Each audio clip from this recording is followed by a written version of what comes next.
The lights were blinding, the applause deafening, the fame eternal. To the world, Diana Ross was untouchable, a goddess in sequins, the very heartbeat of Motown. But legends bleed too.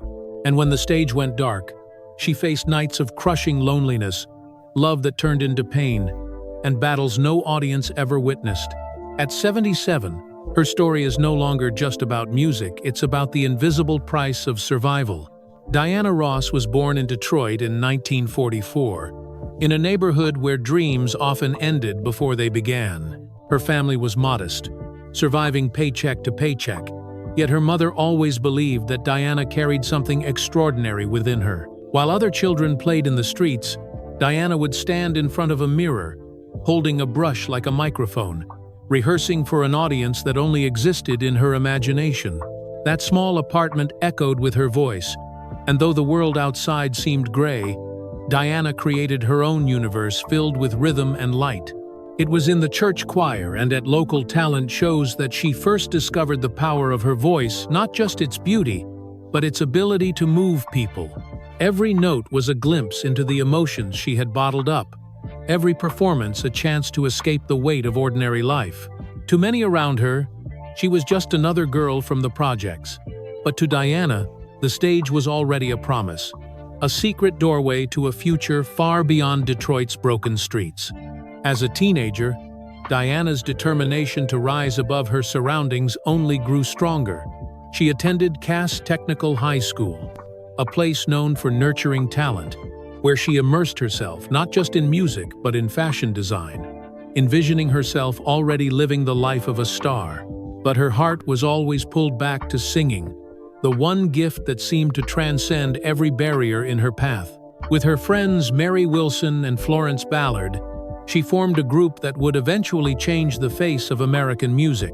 They were first called the Primettes, performing at small gatherings and local clubs, each show a chance to prove they had something unique. The girls were young, inexperienced, and often underestimated, but Diana's poise set her apart. Even in those early years, she displayed a presence far beyond her age, captivating audiences not with volume, but with a silky control and a magnetic charm that demanded attention. When Motown Records took notice, it wasn't just talent they saw, it was raw potential, the kind that could shape the future of soul music. Diana knew she was standing at the edge of something monumental, and she was willing to sacrifice everything to step fully into that spotlight. When Berry Gordy, the visionary behind Motown, recognized Diana's potential, he began shaping her into the centerpiece of the label's most promising act. The Primettes became the Supremes, and with Diana as the undeniable star, their transformation was complete. Gordy saw something in her that went beyond her voice, an elegance, a discipline, and a marketable glamour that could captivate audiences well beyond Detroit. Under his guidance, Diana learned not only how to sing but how to command a stage, how to carry herself like royalty in every gesture, every glance. But Gordy's mentorship came at a heavy price. He was exacting, sometimes ruthless, pushing Diana harder than anyone else, demanding perfection in every rehearsal and performance. She endured criticism, long hours, and constant pressure, knowing that failure was not an option. For a young woman barely out of her teens, the weight was immense, yet she carried it with grace, believing that the sacrifices of today would one day carve her name into music history. The line between mentor and controller, however, was already beginning to blur, a dynamic that would shape much of Diana's life both on stage and off. By the early 1960s, Diana Ross and the Supremes were no longer just another girl group fighting for recognition. They were Motown's crown jewels. Their polished harmonies, sleek choreography, and Diana's unmistakable voice propelled them into the spotlight, scoring hit after hit. Songs like "Where Did Our Love Go" and "Baby Love" didn't just top charts, they became the soundtrack of a generation.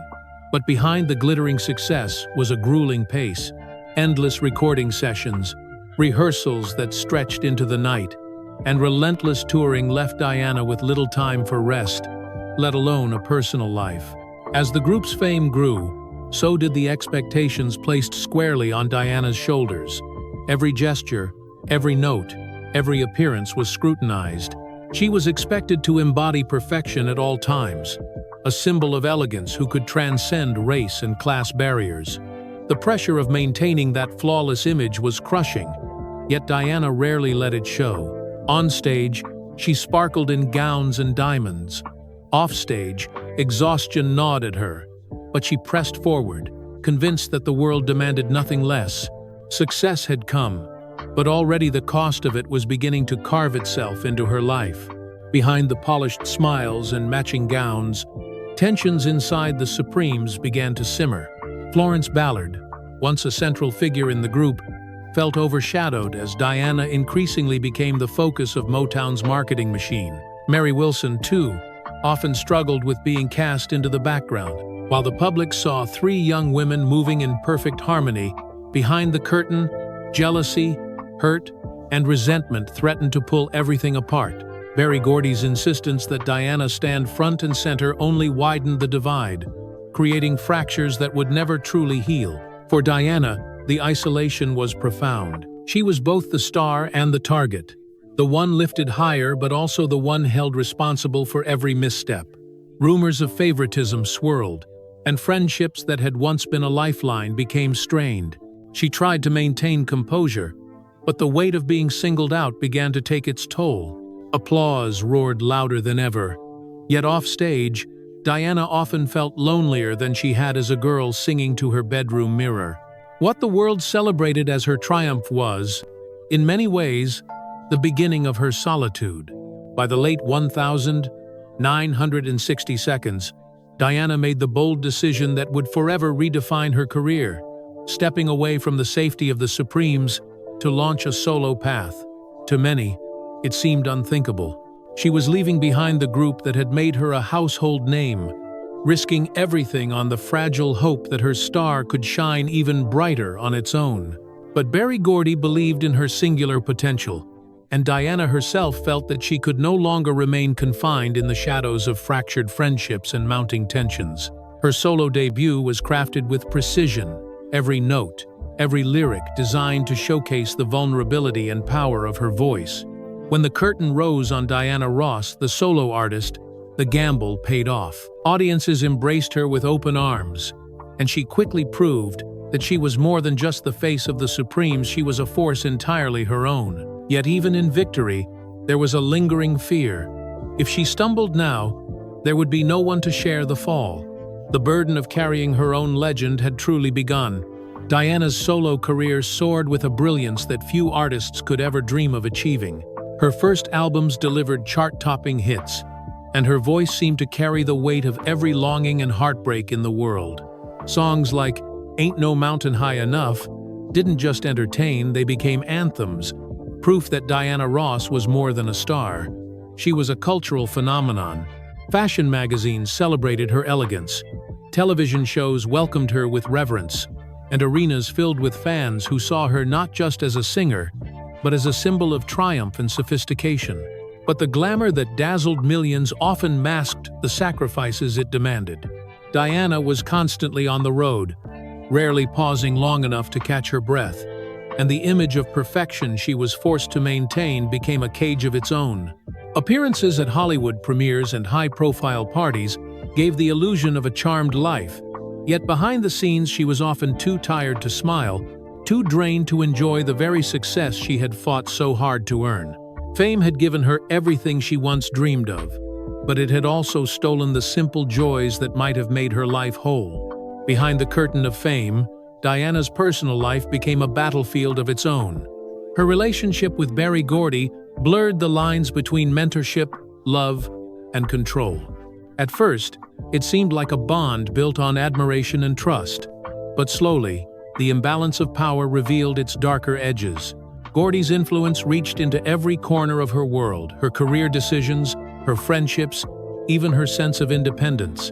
What looked from the outside like a glamorous romance often carried the weight of manipulation, leaving Diana torn between loyalty and the desire for freedom. Other relationships, too, reflected this same painful pattern. The men drawn to her brilliance often tried to mold or possess her, unable to see the fragile woman behind the image of a superstar. To the public, Diana Ross embodied strength and elegance, yet in her most intimate moments, she endured emotional wounds that few ever imagined. Love, which should have been her refuge, became another stage where she was forced to perform, masking disappointment with poise. Every heartbreak only deepened the loneliness that her fame had already carved into her life. As the applause thundered on, Diana often returned to hotel rooms that felt more like cages than sanctuaries. The silence after a performance was deafening, a cruel contrast to the adoration she had just received.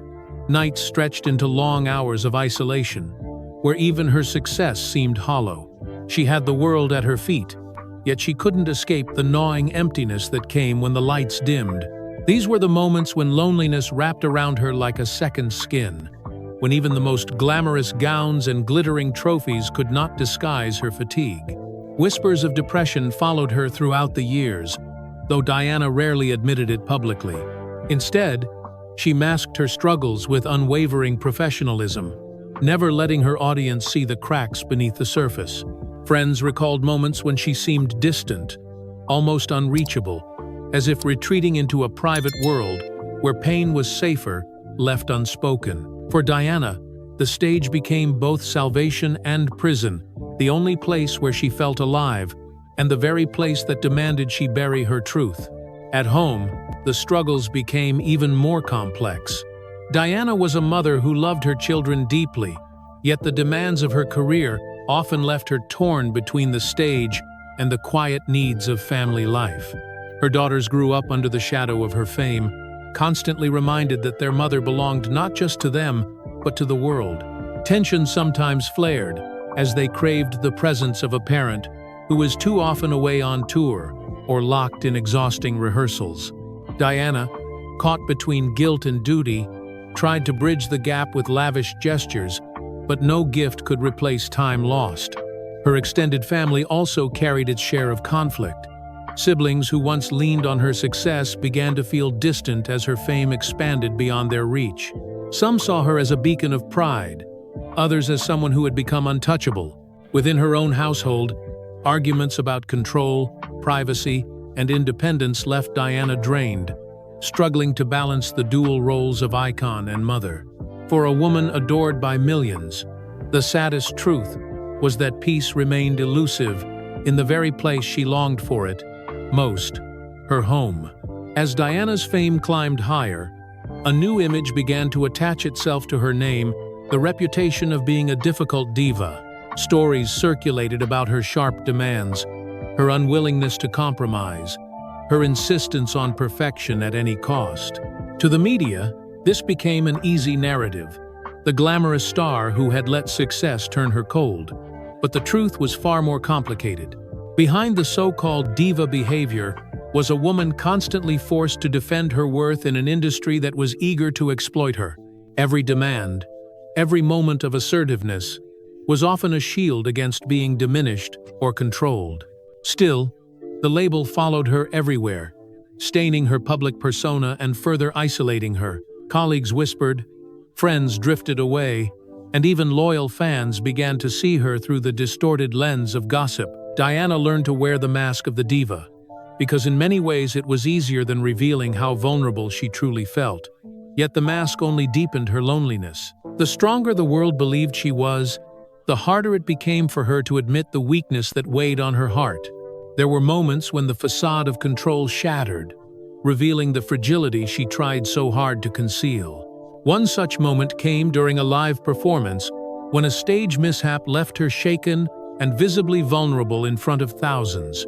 For an artist whose image depended on flawless presentation, the stumble was more than physical, it was symbolic of the cracks forming beneath the surface of her life. In interviews afterward, she brushed it off with a smile, but those who knew her sensed the humiliation cut deeper than she ever admitted. Away from the stage, there were nights when exhaustion overwhelmed her body. She fainted backstage more than once, her frame trembling under the weight of relentless schedules and emotional strain. Each collapse was a warning that even legends had limits, but Diana pressed forward as though admitting weakness would undo everything she had built. For her, The stage was both sanctuary and battlefield, a place where applause gave her life but where the pressure could just as easily break her. These fragile moments, hidden from the public eye, told a truer story than the headlines ever did. At the height of her music career, Diana also pursued acting, determined to prove she was more than a singer. Her role in Lady Sings the Blues earned her critical acclaim and even an Academy Award nomination, a moment that seemed to solidify her as a true, multi-talented artist. On screen, she poured every ounce of her soul into portraying Billie Holiday, channeling pain that mirrored so much of her own. Audiences were captivated, believing they were watching a legend honor another, but in reality, Diana was also exercising her own demons through performance. Despite the accolades, the experience left her emotionally drained. Immersing herself in Billie's tragic story felt like opening a door to her own private darkness.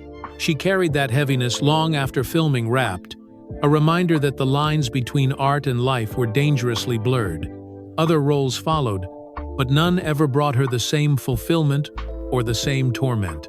Hollywood celebrated her beauty and poise, yet she often walked away from sets feeling more hollow than before, as if success could never fill the aching void that lingered inside her. As the years went on, the shine of Hollywood parties and music industry accolades could not mask the emptiness that followed Diana home.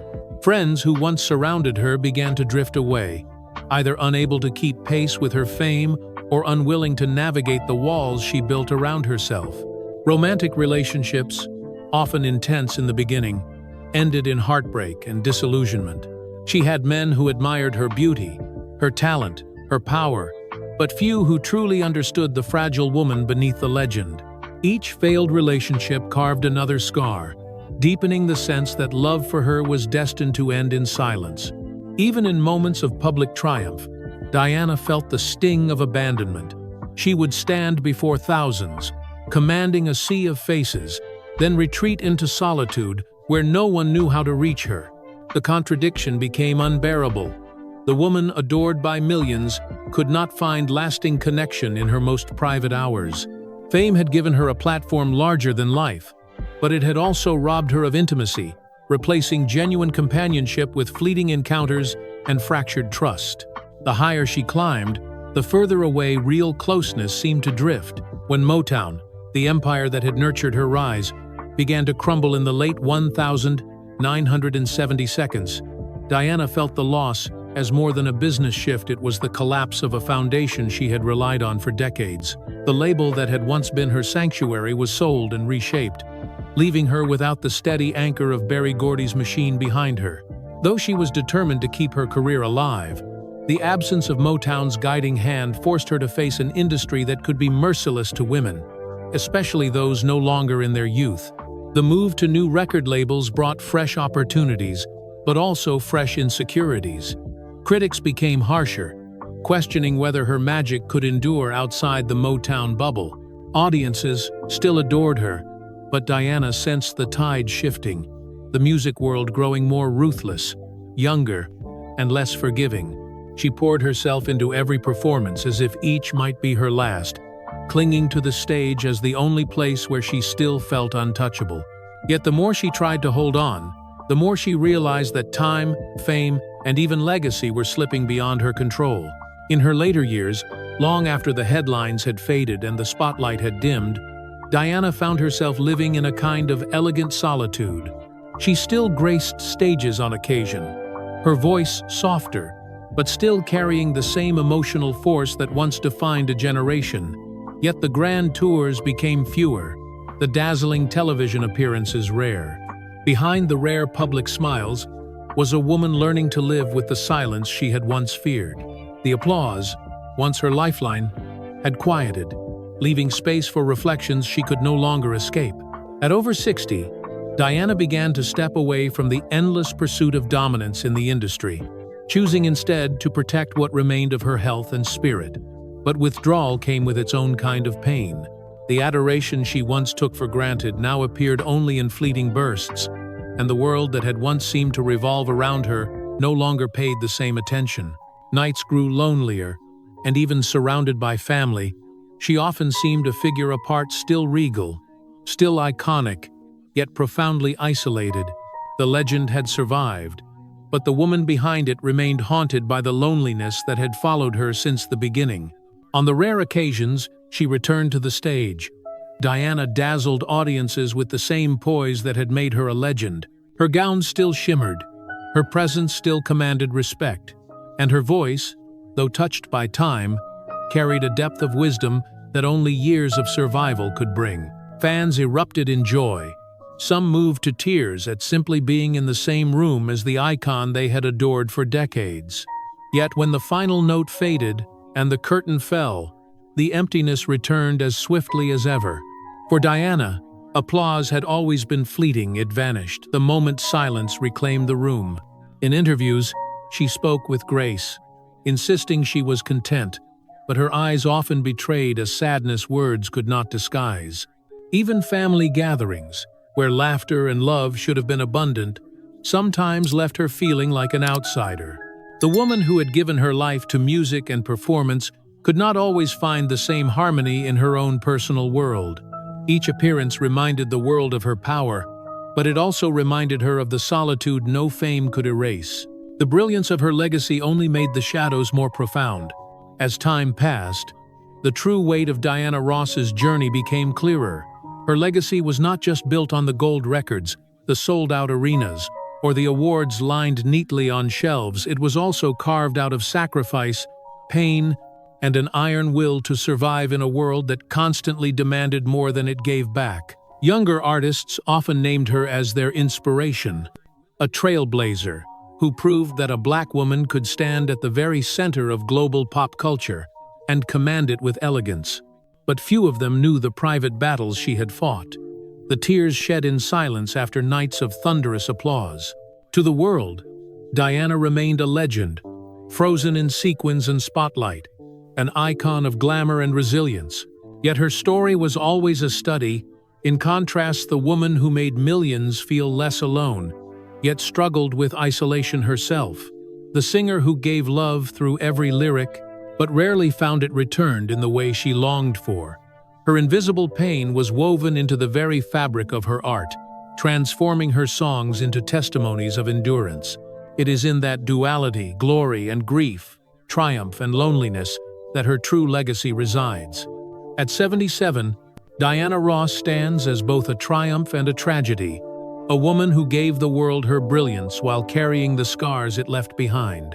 The glamour that once defined her has not vanished, but time has stripped it of illusion, leaving behind the raw truth of a life lived under relentless scrutiny. The price of being a legend was steep: fractured relationships, silent battles with loneliness, and the unyielding demand to remain flawless when she was anything but. Yet despite all of it, she endured. She endured because the music, her eternal gift, would not allow her to disappear quietly. Her story is not one of defeat, but of survival, a reminder that even icons bleed, even legends weep. Diana Ross gave her voice to the world, and in doing so, she carried a burden no applause could lighten. Today, her name is etched into history, not only as the face of Motown, but as a symbol of resilience against the crushing weight of fame. And when the lights fade and silence returns, her legacy whispers the truth no stage could ever reveal: that behind the sequins and the glory was always a woman, fighting to be seen, to be loved, and to simply endure.